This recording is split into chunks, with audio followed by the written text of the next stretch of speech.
اعوذ باللہ من الشیطان الرجیم بسم اللہ الرحمن الرحیم رب اشرح لی صدری ویسر لی امری واحلل عقدۃ من لسانی یفقہوا قولی۔ اخلاص نیت یعنی تصحیح نیت، اللہ تعالیٰ کے اوامر کو محض اللہ تعالیٰ کی رضامندی کے لیے پورا کرنا اخلاص نیت کہلاتا ہے۔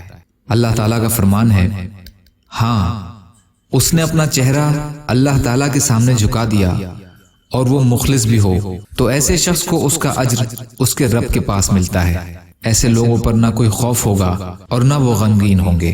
سورہ بقرہ آیت نمبر 112۔ اللہ تعالیٰ فرماتے ہیں، اور اللہ تعالیٰ کی رضامندی ہی کے لیے خرچ کیا کرو۔ سورہ بقرہ آیت نمبر 282۔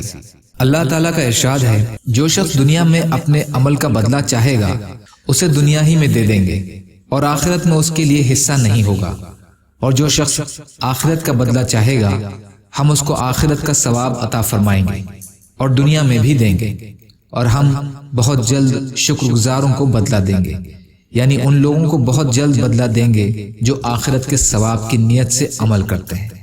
آل عمران آیت نمبر 145۔ یا اللہ ہم سب کو کہنے سننے سے زیادہ عمل کی توفیق عطا فرما۔ یا اللہ جو مظلوم ہیں، پریشان حال ہیں، بیمار ہیں، قرض میں ہیں، بے روزگار ہیں، محتاج ہیں، آپ ان کی مدد فرمائیے۔ یا اللہ جو دنیا سے ایمان کی حالت میں چلے گئے ان کی مغفرت فرمائیے۔ ہم سب کو دنیا اور آخرت کی تمام خیر عطا فرمائیے برحمتک یا ارحم الراحمین۔ لا الہ الا اللہ محمد رسول اللہ۔ السلام علیکم۔